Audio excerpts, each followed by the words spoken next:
Selamat pagi Bapak Ibu yang dikasihi Tuhan. Biarlah pagi hari ini kita mau awali dengan merenungkan firman Allah. Renungan firman Allah pada pagi hari ini saya ambil dari kisah Yesus berjalan di atas air dalam Matius 14 ayat 22 sampai 33. Kita tahu kisah ini bahwa setelah Yesus memberi makan 5.000 orang, Yesus naik ke bukit untuk berdoa. Sedangkan murid-muridnya mereka menyeberangi Danau Galilea. Dan saat mereka menyeberangi Danau Galilea, kapal mereka terombang-ambing oleh angin sakal. Bapak Ibu yang dikasihi Tuhan, kehidupan kita juga digambarkan seperti kapal yang kadang terombang-ambing oleh masalah yang ada, terombang-ambing oleh angin sakal yang ada. Apa itu angin sakal? Angin sakal adalah angin yang berhembus berlawanan arah dengan pergerakan benda. Ketika rasanya kita mau maju, ada angin sakal yang menghempas hidup kita sehingga kita tidak bisa melangkah.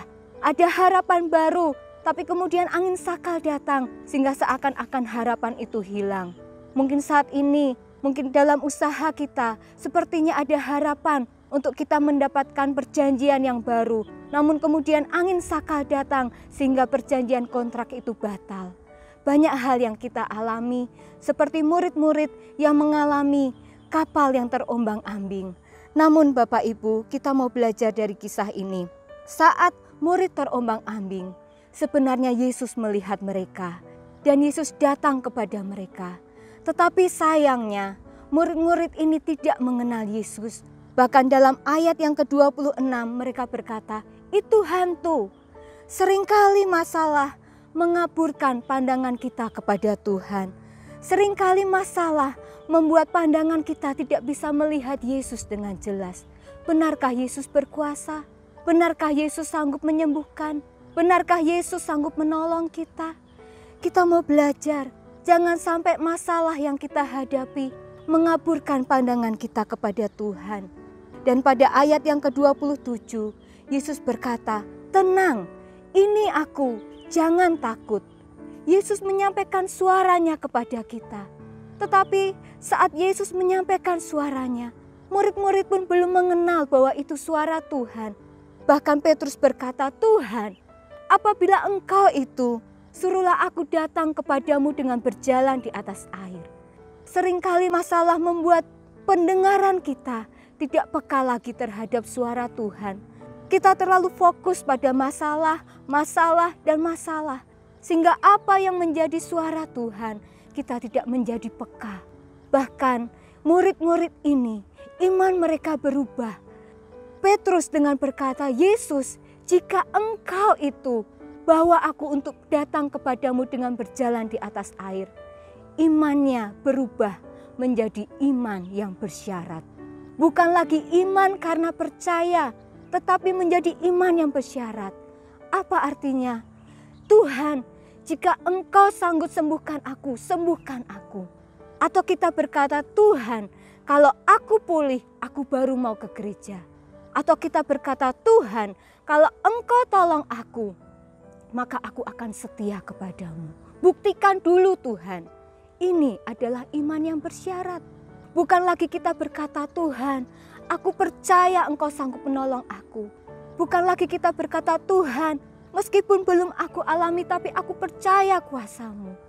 Jangan sampai Bapak Ibu, iman yang kita hadapi membuat iman kita berubah menjadi iman yang bersyarat. Tetapi ketika Petrus ini, dia mau melangkah. Dia mau melangkah dengan imannya datang kepada Tuhan.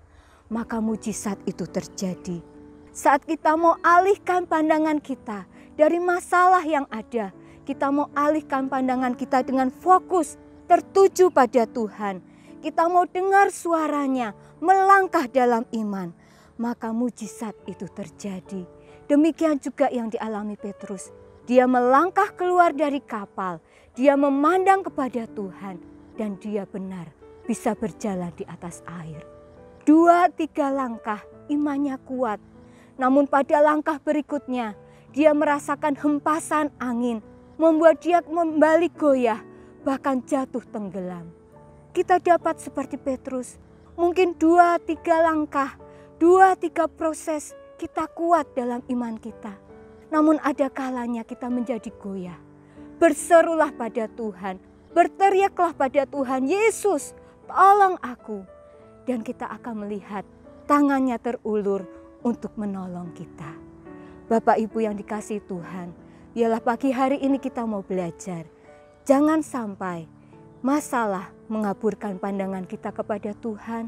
Dan yang kedua, jangan sampai masalah membuat kita tidak peka terhadap suara Tuhan. Dan jangan sampai masalah mengubah iman kita menjadi iman yang bersyarat kepada Tuhan. Melainkan kita mau tetap fokus kepada Tuhan. Satu ayat saya ambil di dalam Mazmur 16 ayat yang ke-8 berkata, Aku senantiasa memandang kepada Tuhan, karena Ia berdiri di sebelah kananku. Aku tidak goyah. Amin. Mari sama-sama kita berdoa. Allah Bapa kami yang ada di dalam kerajaan surga, kami mengucap syukur kepada Engkau Tuhan. Kembali Engkau ingatkan kepada kami, dalam hidup kami ini Tuhan, ada masalah-masalah yang Tuhan izinkan terjadi. Tetapi biarlah lewat renungan firman Allah pagi hari ini, boleh mengingatkan kami mau senantiasa memandang kepada Engkau Tuhan. Bukan terlalu fokus pada masalah kami, pada ketakutan kami, pada kekhawatiran kami, tetapi kami mau senantiasa memandang kepada Tuhan. Menolong setiap kehidupan jemaat-Mu Tuhan. Biarlah kami mau lakukan firman-Mu, kami mau semakin bertumbuh dan berbuah-buah di dalam Engkau. Memberkati setiap pekerjaan usaha kami sepanjang hari ini Tuhan. Engkau yang berjalan di depan kami, Engkau yang memimpin langkah kami, dan kami yang mengundang Engkau turut campur tangan dalam segala aspek kehidupan kami. Engkau juga menolong gereja di mana kami bertumbuh Tuhan. Engkau akan menolong Bapak Ibu Gembala. Tuhan akan senantiasa beri kesehatan. Tuhan akan senantiasa menguatkan dalam setiap pelayanan yang Tuhan percayakan. Bahkan segala program gereja kami, Tuhan juga yang akan turut campur tangan senantiasa ya Bapa. Terima kasih Tuhan, terima kasih. Kami serahkan doa kami ini di dalam nama Tuhan Yesus Kristus. Haleluya. Amin.